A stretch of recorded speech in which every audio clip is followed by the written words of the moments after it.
Akasema hapa ni mlango wa mbinguni. Unajua tukisema yule jamaa, hasa kitu kimoja cha ajabu sana. Alisema Mungu utakaponifanikisha nikaenda kule ninakoelekea. Ninaomba hapa katika madhabahu yako na nitakuja kutoa fungu la 10 mahali hapa. Na alipofika kule pamoja na baraka za Mungu alizotamka juu yake yule baba, aliteseka miaka 7 kwanza kalipa mahali akapewa mke sio wake. Akapiga miaka 7 nyingine akapewa mke wake. Miaka 14 baba anapambania na mahali. Na Mungu yuko juu yake na amemwahidi baraka.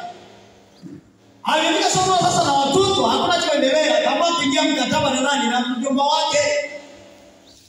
Akaambia kwa wanyama sema hao ni watu wadogo kwa sababu kutoka kaanza kumbariki yule jamaa wa Yakobo. Yakobo anatoka kule anakuja na watu wengi na pia na mali akasema pale anatengeneza madhabahu. Pasali aliweka ahadi yeye mwenyewe akatoa zile sadaka pale anabaika Betheli mpaka leo. Amen. Kwa hiyo kwenye kitabu cha Malaki anasema kwamba yeye anabariki, anazuia laana. Kwa sababu ametoa nini? Fungu la 10 na dhabihu zake. Nikamwambia fungu la 10 kitoa, unapewa mamlaka ya kumiliki hayo ambao yako mikononi mwako. Ni sawa sawa na kulipa mahali. Kama atoe mfano wa mnaidada. Au dada utabaki olewa aje. Au dada ambaye mpaka kuolewa hivi karibuni.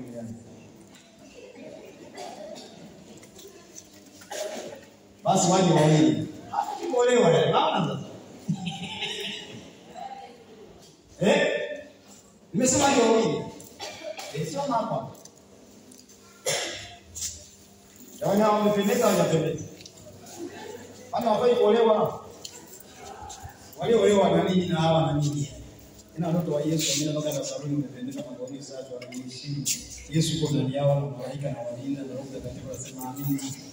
Sasa na Yesu ni sasa unabeba mtoto wa kike kama huyu aliyependeza. Njoo.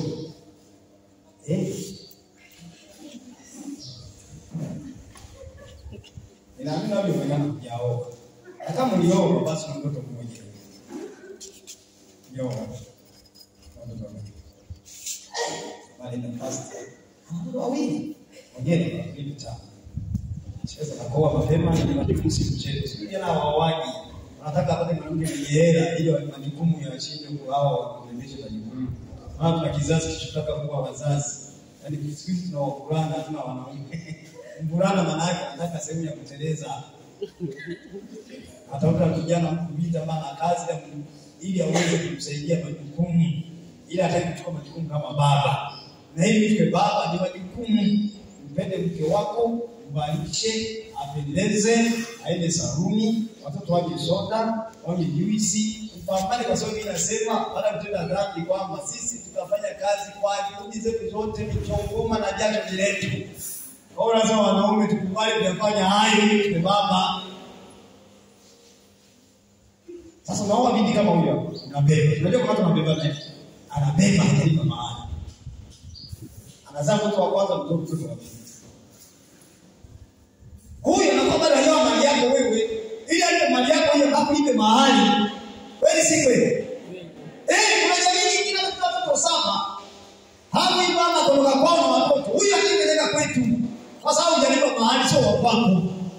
Sasa naposema ukilipa fungu la 10, unamiliki ile biashara. Kwenye maisha ukilipa fungu la 10 ina maana wewe umelipa mahali. Mahali yule baba kule akasema mwanangu ameolewa na yule kijana mke wako kwa sababu na mali ni chakula. Kwa hiyo huyu ni mali yako na watoto ni wako. Wewe ndiye mmiliki. Hujalipa mahali wewe sio mmiliki. Umejiendesha tu.